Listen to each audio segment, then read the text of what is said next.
So I created a really simple building energy model using eQuest.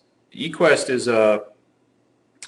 is a modeling software tool that's created by and managed by the U.S. Department of Energy, and it's actually best suited for non-residential buildings, or it does include, it is set up pretty well to handle multifamily type residential buildings, but not so much a single family residential building. But it is the standard software for energy modeling for all the energy modeling more or less that goes on in the commercial world. So if you are working in a LEED project, let's say a new construction, could be anything, could be a new library for the city, could be a school building, could be a private corporate owned hotel, could be a bank, could be anything. LEED, for certain credits, and we'll talk more later in the course about what LEED is, but it's leadership in energy efficient design, will require modeling, and eQuest is one of the approved energy modeling softwares for that. I used it for this because I know just enough about how to use it to do anything.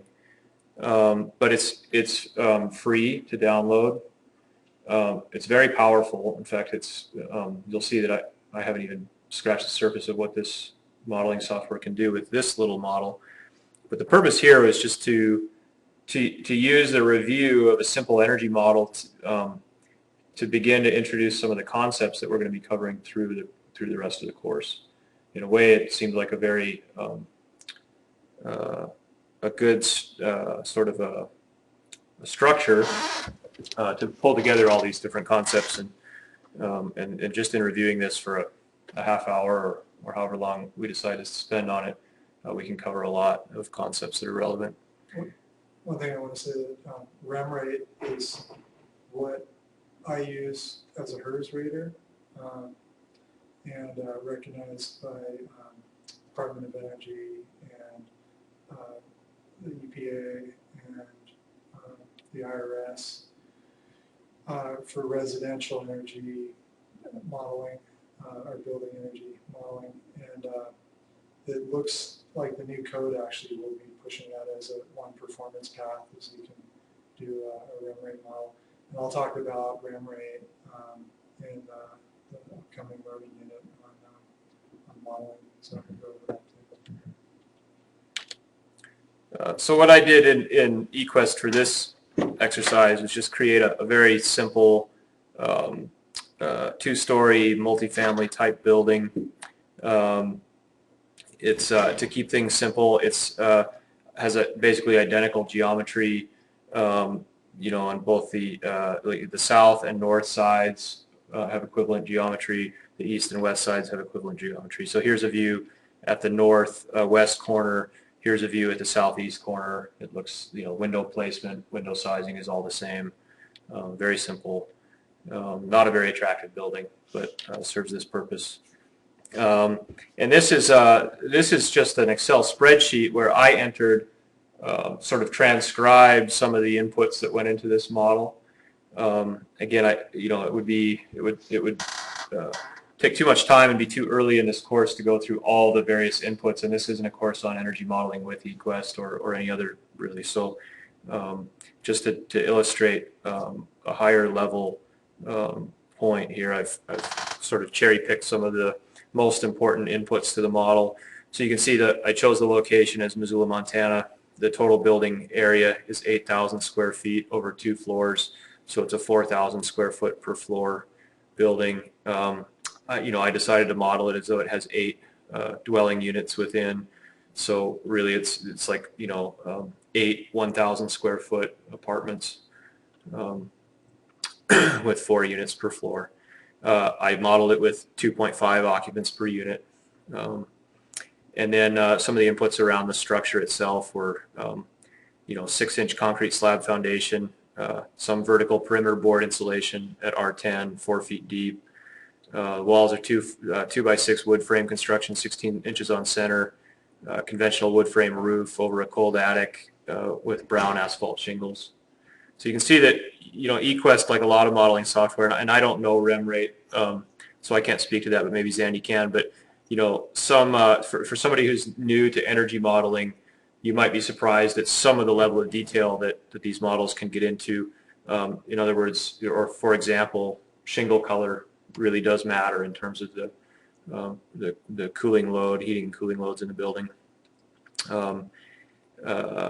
This actually says, this is a mistake on my part, I said conventional code compliant insulation. At one point when I was working with this model, I had it sort of up to code, but then I was playing around with R values and I moved these away from what is currently code compliant here. So these are not code compliant R values. Current code here would require R21 in the walls, or if you have continuous insulation, is it R13 plus 5, is that right? Oh, yeah, right. And it would require R38 or R38 or 49 in the attic, depending on on the roof / attic system, depending on what kind of a system that is. So this is below current code, but I should have changed this caption, but I decided that after I realized that I'd left it that way, I decided, well, that's a good learning opportunity or teaching opportunity to show that the results of this model will show performance maybe more like what you might find with a building that was built 15 years ago in this area. More typical. So put in 8 doors, all just a standard sort of steel, insulated steel door like you might buy at Home Depot for $100 when you're a landlord who needs a door in a pinch. The windows are just a fairly basic double glazed window, and I modeled it with a natural gas furnace for heating, and the furnace does have a DX, which is direct expansion or air conditioning cooling section. We don't see a lot of air conditioning in Missoula, Montana, but of course it is out there, and I picked fairly sort of standard, not super high efficiency performance values for those two systems, a 78% efficiency rating for the furnace and 9.7 seasonal efficiency ratio for the DX section. I modeled the set points to have a bit of night setback. So the daytime or occupied set points would be 74 degrees cooling, 70 degrees heating, and then at night we would only cool to 80 degrees and we would heat up to 65 degrees. And there's a domestic hot water systems, of course. I think I modeled it with a central domestic hot water system rather than individual domestic hot water heaters in each dwelling, which would not be the norm. Typically you would see an individual tank heater in each in a typical multifamily scenario around here. Kind of typical efficiencies and insulation, tank insulation for that system. And then modeled some laundry, sort of a laundry closet or laundry room in each dwelling. Okay, so you put those kinds of inputs and then some into the model, and then you basically, in the simplest case, you hit run, and if there aren't any errors, if everything is in good order, it will crank out results tables, and you get a number of different results reports, of which this is actually just half of one page. But it shows you the by month. It shows you your electric and natural gas consumption. You have to be, anytime you're dealing with models and reports such as this, you need to be vigilant about what the units are. eQuest, once you get used to the nomenclature, it's you get used to understanding it at first glance. For some beginners, I think this is not totally clear, but this is saying times 3 orders of magnitude. So this is right here is 6,000 kilowatt hours, and over here you have times 6 orders of magnitude. So this is like 30 million BTUs. And it shows you a breakdown of all the different end use categories within that model, and so it kind of gives you some idea of where all that energy is being used. So you would see, if we decided that the average here for electric consumption was about, let's say 6,500 kilowatt hours or maybe 7,000 kilowatt hours per month, or area lighting at about 1,000, is 1/7 of the total energy consumption. So you can start to see kind of where those percentages lie. You see that there's a base load all year of domestic hot water heating, whereas the space heating in red disappears as it should in the summer. So there's a lot that you can see in this kind of a report. Then it gives you some tables that give you those specific numbers to a higher resolution. Same information that's shown in these bar charts, but down to a higher level of resolution. And we'll give you some pie charts that show that breakdown. Shows you some information about energy costs that are based on eQuest in particular has access to databases of information such as energy prices. That basically, when you enter the location, Missoula, Montana, it's smart enough to say, okay, is your utility Northwestern Energy, and which rate structure is your account under, and that kind of thing, and it can load those prices and maintain fairly current pricing, or you can custom enter those if you think that what eQuest has in its database is not quite right. But in any case, it combines the energy price information with these energy usage information in units. So it says, in July, the model says you're going to use just over 8,000 kilowatt hours. And, our database says that with Northwestern Energy utility, you're paying 7.5 cents a kilowatt hour. It does the math and it comes up with a total cost in July for electricity of let's see here. I think the electric is the gray bar. The blue is natural gas. So it says you would be paying 0.7 times 1,000. So about, that would be 700. That can't be right. So something is, I have to look into that. So, yeah, I think I'm misinterpreting something here. This might be a good segue to say that models are only as good as the inputs that you put into them. And so, and not only that, but they're a wag, right? Yeah. You're not going to tell you exactly what you're doing because we don't know what you're going to do or what the building's going to do. Maybe garbage in, garbage out certainly applies, although in this instance right here, I'm just misinterpreting because it also does say that the annual bill is $10,344. And so that is reasonable. monthly bills. Okay. Oh, 7. Yeah. I don't know. I'll have to look at that. Okay. Gives you some other, thanks, Brian. Yeah. That's great. I'm having to fuel myself out of here later. Yeah, this is interesting. Well, and we hope it's only going to get better. So. Yeah, it's only going to get better. You can watch the rest of it online. Yeah. Thanks. We'll see you Friday. Yeah, Sounds good. Thanks, Brian. Good. Thanks, Brian. It gives you some other reports that have to do with electric demand. We won't get into those in detail at all. And then I have taken some of those outputs and, again, just transcribed those into an Excel spreadsheet to boil it down to something a little bit more concise, and also to calculate what's called energy usage intensity, which is something that we'll cover later in the course. And energy usage intensity is just a way to normalize energy consumption to the square footage, the area of a building, so that we can compare one building to another with some reasonableness. This building has an EUI of 69, which is a bit high for a residential building type. Typically, residential buildings in this climate would be mid 40s to 50 if they're kind of standard efficiency buildings. And a lot of that just has to do with the efficiencies of the equipment and the insulation levels and air leakage, right? Correct. And if we look at, and so this is kind of what we wanted to accomplish here was sort of a discussion, open-ended discussion about this particular building, about modeling, about concepts in general.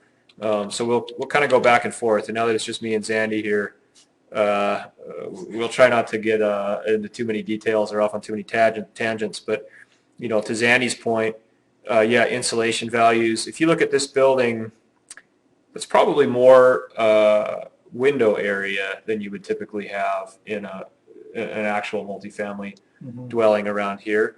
There's a lot of windows. Yeah, windows are expensive. The first cost is high. So people who are building a rental property are not as likely to put as many windows in that building as they would their own home. But also, if they're thinking about energy, then they might keep the window square footage to a. They might try really hard to balance views with energy efficiency, and so you might get less window area than what we have here. So there are some other factors in this building that result in higher energy consumption. What did you use for leakage on that? I'd have to look at the model. I don't remember the specific number. I think I used the eQuest default. Okay. So it has a default value for building type that it will use. Okay. Is that based on a recent building though, or is that based on potentially a dated building? Did you put it? I don't know how eQuest chooses its default air leakage value. Clearly something we can go into further in the course. Yeah. But and these are the kinds of questions that we hoped that this would sort of inspire. Is like, well, actually, we'll get to a. So here's a set of questions that we thought would be conversation starters. The first one being the most open-ended one is this example building an efficient building? That's not a cut and dry. There is no cut and dry answer.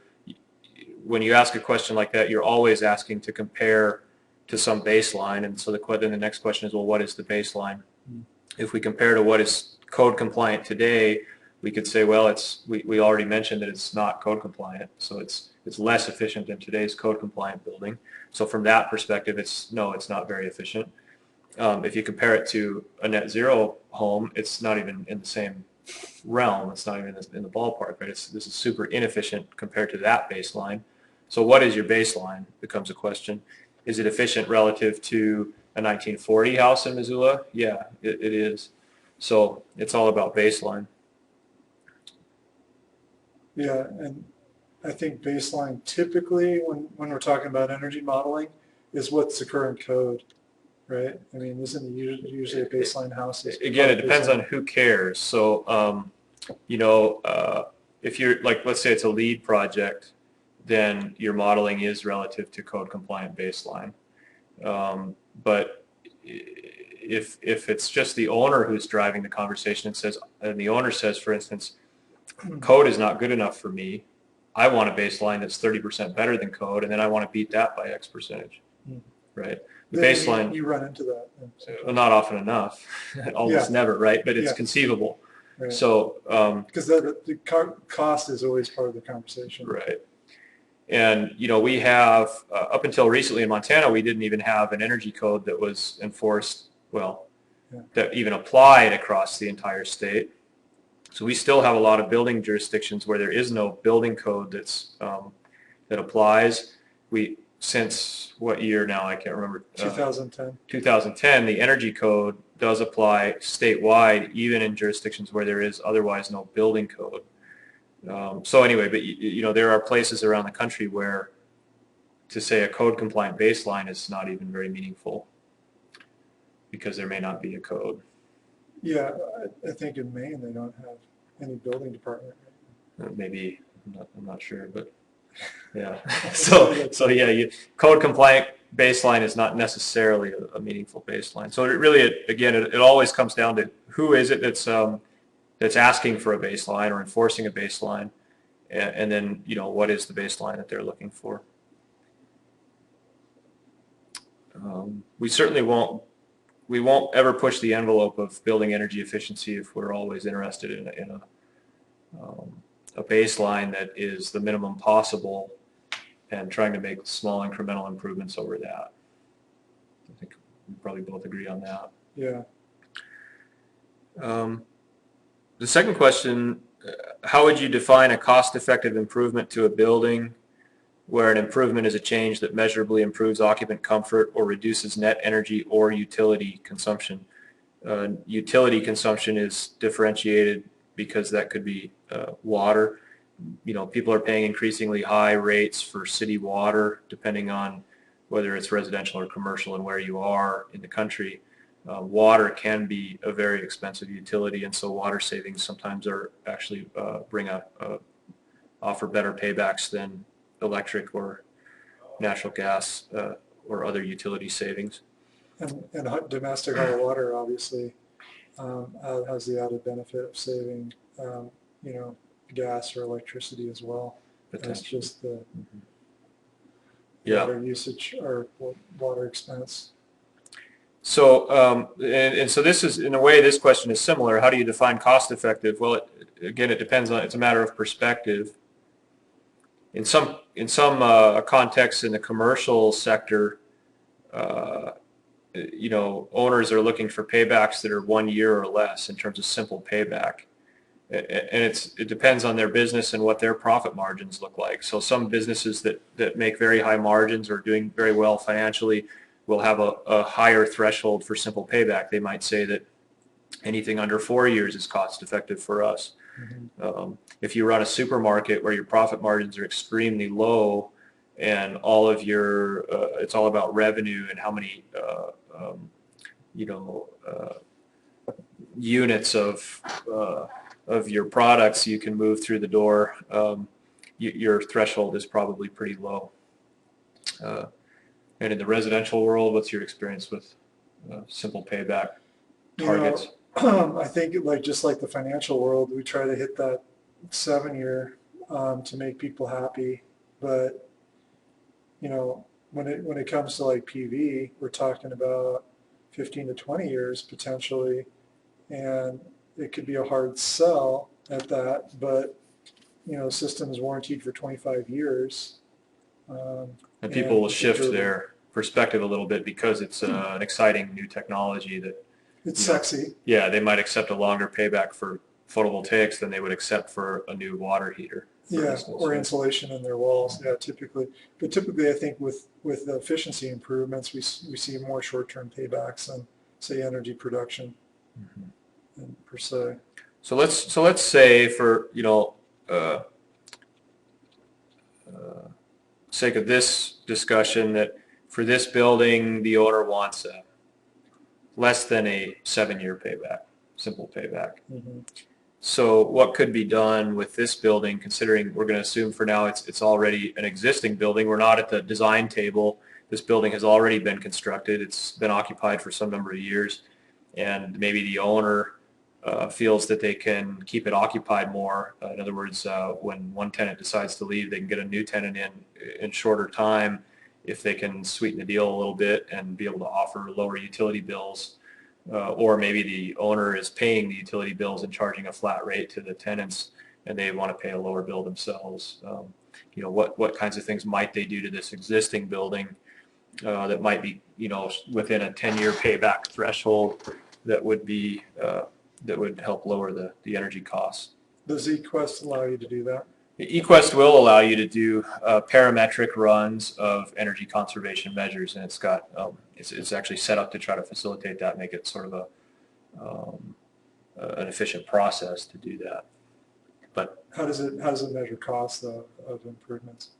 Well, what it does is you specify your baseline model, so like that might be this model, and then when you do a parametric run, you're changing certain inputs, certain parameters, right? You know, several at a time, one at a time, however you set it up, and it runs it completes another run of the model, calculates the total, you know, the same kinds of energy consumption outputs that we got from the baseline model, and then it does a subtraction of the two. So it calculates the deltas, the differentials in energy consumption units as well as costs, which is the typical method for any building energy modeling and I guess strategy. I was specifically talking about the cost of improvements too, like breaking that down. Because clearly that's kind of all over the place. Right. It won't do that for you. You've got to have to put your own cost estimate in there. Okay, so you got to figure that aside, and you're like, okay, we're going to change out the heating unit to be 10% more efficient. Yeah. What does that do? And we'll figure out what the kind of cost is, and then we can determine what our cost is for it, and then what the payback would be based on our current energy rates. Correct. Okay. Yep. Yeah, you have to do a little bit of thinking about the costs for the measures, the energy conservation measures. But looking at this building, I would say an obvious option would be to eliminate some of the glazing, some of the windows. That's never just board it up. Yeah, well, yeah, you would you'd have to hopefully infill with code compliant wall assembly. Have you seen that? I can't say that I have seen anybody do that, but it's conceivable, right? Yeah, people don't like to lose their. People don't like to natural- lose their windows. Yeah. Uh, But there's a lot. I mean, I would think another thing would just be upgrade them from what are they currently? Are you just this kind of standard efficiency double glazed window. Yeah. I can't remember if it specified a vinyl casing or. This is a good idea. It doesn't give. And there would be more details in the inputs of the model that I didn't transcribe into this spreadsheet. But yeah, a window replacement is a possibility if in terms of whether that's cost effective. That seems like a bit of a stretch, right? Windows are not cheap. The incremental difference is not going to be very great. Typically, the windows have longer term paybacks when they replace them, but they also are more of a comfort thing than potentially a good payback. They can be a lot more comfortable to have an efficient window in a house, which a lot of people value pretty highly. Mm-hmm. Yep, and this just illustrates that it's not easy to work with an existing building and find cost-effective retrofits. I think Zandy said something to that effect at the very beginning of the lecture. Maybe that was before we started the recording, but it's much easier to create an efficient building when you're designing from a blank slate. And a lot of things that are cost-effective, like taking away windows, are not, even though they may be cost-effective, are not very favorable. So. But we hope in the course to show that that not all, there is this misconception out there that energy conservation measures, ECMs, or whatever you'd like to call these measures that result in some incremental savings of energy or energy cost.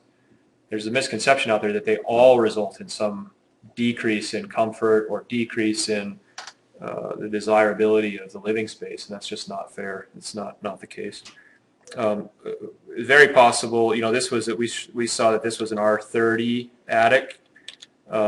Certainly would be possible to add some insulation to the attic in this building to bring it up to code or better, current code or better. Yeah, because the attic would be probably one of the lowest hanging fruit because it is sort of low, and then it's easy to access and add insulation to a ventilated attic, whereas if you're talking about additional wall insulation, it becomes much more complicated, and you're really digging into the wall, or you're potentially adding to the exterior, having to reside, create thicker jambs for your windows, et cetera, et cetera. Mm-hmm. That's right. Yeah, the most common way to add wall insulation in this context typically would be a layer of continuous exterior insulation, but that cost of jamb extensions and dealing with the eaves. Often buildings like this around here are not built with very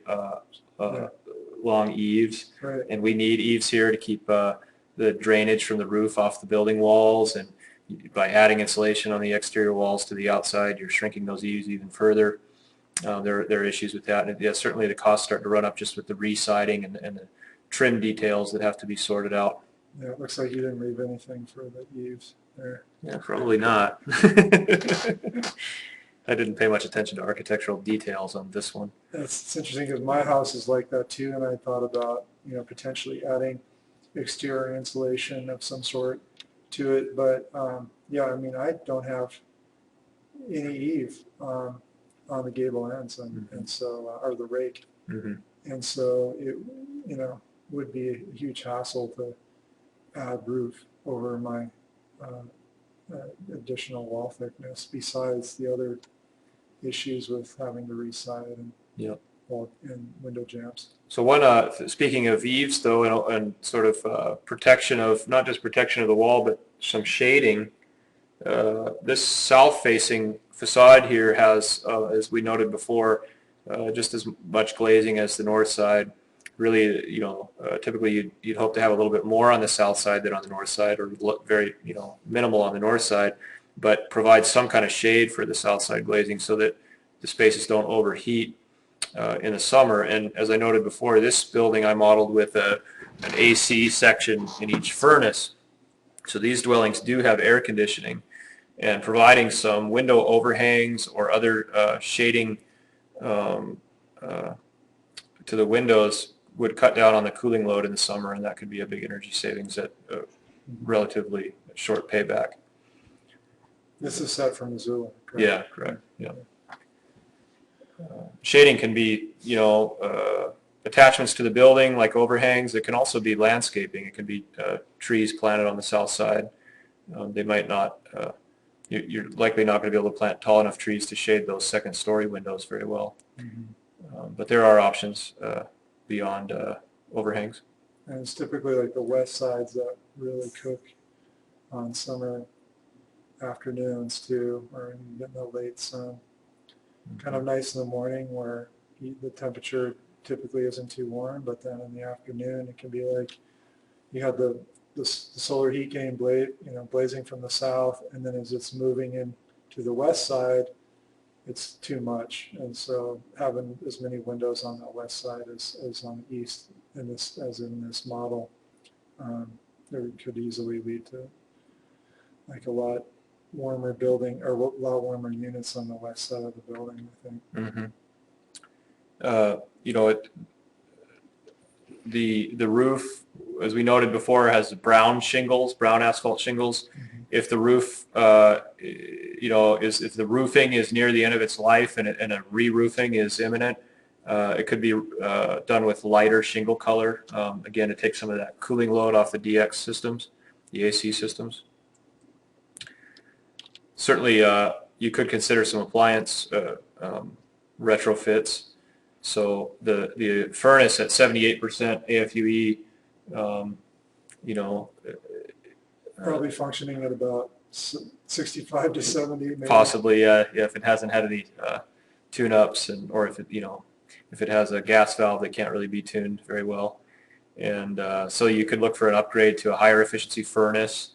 I helped a friend recently with a complete retrofit of his heating system to remove a forced air furnace system and install a hydronic heating system. I don't think that would be cost effective if you didn't do the labor on your own. That sounds absurd. You can hit very high efficiencies with a hydronic system that you can't as easily hit with a furnace system. So you put radiant in the floor? Yeah. That's a pretty tough retrofit to make cost effective. If you don't do all the labor yourself. Yeah. So, but yeah, so maybe on the cost-effective side, a furnace replacement, especially if that existing furnace is near the end of its life and replacement is imminent anyway. It's important always to look at O&M, operations and maintenance costs, and this is something that a lot of us don't do well at all in our own homes. We have occupying our homes is not a business, and so many of us don't treat it that way. But in the commercial world, in the best case scenarios, building operators and building owners do keep records of their operations and maintenance costs, meaning how many calls have they had to make for service and repairs, and how much did those repairs and service cost. If you're starting to see that as equipment gets old, it's running up a pretty high tab every year on repairs and maintenance and service calls just to keep the thing operating, that might be a really good indication that it's time to just bite the bullet and replace it. And if you do replace it, look at the payback of making some incremental improvement in efficiency. Yeah, I think typically people are looking at when it's equipment's at the end of the service life to replace with a higher efficiency unit. Sometimes there's not even the same efficiency unit available or code compliant anymore. Yeah. So that's a good opportunity. But then also envelope work, I think, kind of goes hand in hand with your mechanical systems upgrades and wanting to improve the envelope. And so we're not dumping all this heat or cooling out of the building. Yeah, that's a very good point. So I didn't make note of it here in this sheet, but I allowed in this model, I allowed eQuest to auto size the furnace and the air conditioning system and the domestic hot water heater, et cetera, meaning that eQuest took the other inputs that were relevant.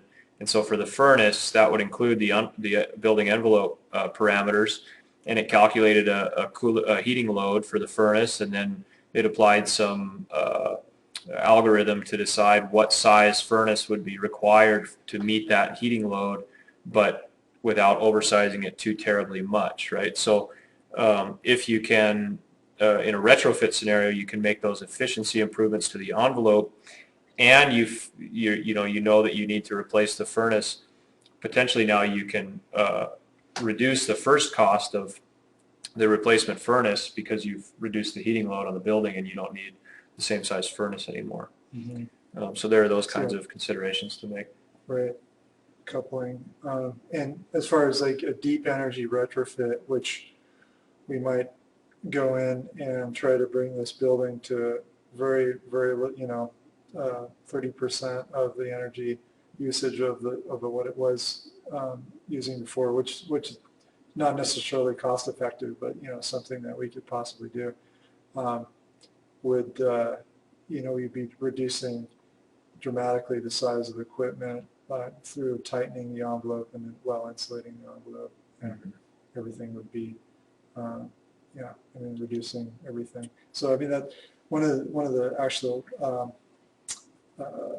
talking points that Passive House makes is that by reducing the loads to the very little energy use of a passive house being considered about a third to a tenth of the energy of a code compliant building for conditioning, and 70% overall energy reduction. Huge difference from a code building. There's heating systems aren't necessarily conventional. You can get by with a blow dryer to actually heat a 1,500 square foot house, which is that's not the amount of demand that it takes. So you can get by with very small units, point source heating units that put out a fraction of the heat of what a conventional system would make or would put out. And I guess another point of that is that those systems aren't readily available, and a lot of times small size furnaces you can get or boilers tend to be 12 to 2,400 kBTU, which is 1 or 2 ton unit. Then that's the smallest you can find, but potentially not even that small under some manufacturers, which raises a whole other question, I guess, is how you're going to do that. Mm-hmm, mm-hmm. And you touched on something that we kind of skipped over earlier, or we missed. While it may not be cost effective to add insulation to the walls, it may be cost effective to add insulation to the attic, probably is, but we didn't touch on just some weatherization measures, but you mentioned it just now. It may be that there's a very high level of infiltration with this building if the weather sealing around the doors is not good, if the windows weren't, I've been in buildings built in the 1970s and early 80s where the technology in window flashing wasn't where it is today, and also people didn't necessarily always spray foam around between the window casing and the framing. Right. So there may be, in a building like this, there may be some opportunities to go in and seal the envelope better. Anywhere that, where walls meet roofs, these architectural details, anywhere there's any kind of a corner, you may be able to go into the attic of this building and see that, well, you need some attic ventilation. It may be that some of that attic ventilation is actually able to creep down the walls, through areas where there are voids in the insulation, or where the holes in the top plates that weren't sealed and things like that. Mm-hmm. So there's a certain amount of work that you may be able to just do with mostly with foam strips and spray foam to get this building performing better. And then for that matter, I haven't been in very many residential buildings around here in Montana built before very recent where the furnace ductwork was properly sealed. Mm-hmm. And so some duct sealing might be a good measure for this building, since it is a forced air heated building. And of course, duct leakage outside the envelope is most detrimental Yeah, because you don't want to dump what you're trying to deliver to the unit that's outside. a very good point for this type of building because you know, in a single family home, chances are the furnace is down, you know, in the basement at least, or but in this, you know, and that may be a finished or may not be a finished basement. But in this type of building where they really are trying to maximize, they're trying to make the most out of the 1,000 square feet they have for each dwelling unit, at least for the second story dwellings and maybe for both first and second story dwellings, it would be very common for the furnaces to be installed up in the attic in an unconditioned space, and that leaves a lot of potential for the ductwork to be leaking, possibly pulling cold attic air into the returns, and as well as discharging heated supply air to the attic and unintentionally conditioning the attic.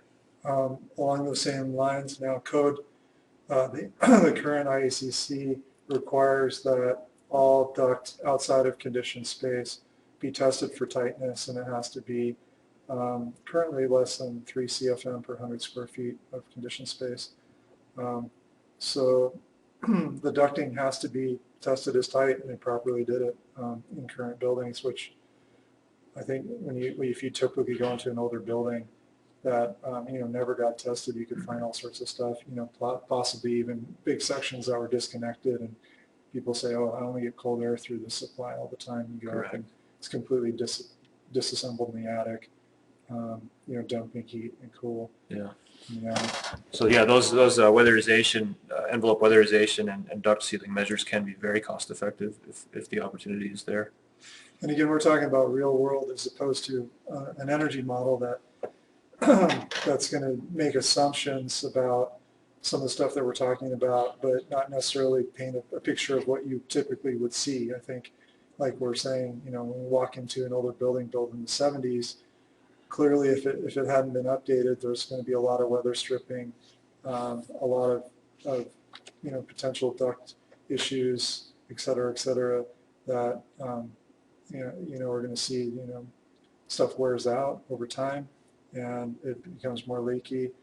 The insulation is blown back in attics, creating voids, so it changes over time, and it necessarily wasn't done as well 30, 40, 50, 60 years ago as it is today. So, it's common to see probably a lot of low-hanging fruit in an older building where weatherization could really improve some of the the efficiencies of the building itself. Mm-hmm. We'll probably just about wrap it up. Yeah, Might be a little early, but we're a little early, but I think that I don't know, we have a whole lot more to say about this. So I guess we'll leave you with a couple thoughts here. Back to the question of, is this building efficient? Think about the building you live in, whether you live in a single family dwelling or you live in an apartment building, multifamily building. Do you know what you pay per month for your electricity and for your natural gas? I think a lot of people, when asked that question, actually, they may be able to remember approximately in dollars. If you ask them in units of kilowatt hours or therms, they may not have any idea. If you're going to get into the world of working and building energy efficiency, it is important to start paying attention to, what does an energy unit cost? What is the price? How many approximately do I use in a month or a year, to be able to make approximations off the cuff of what percentage is natural gas and what percentage is electricity, or whatever, your utilities are, whether propane or others. And so, this model shows that this building would be about $107 a month averaged over the year. And of course, that would mean a higher bill in this case, in the winter, in this climate, and a lower bill in the summer. But, think about how that compares to what you pay where you live. And there's a new baseline to compare this building to. Maybe the building you live in is more, or maybe it's less efficient than this one.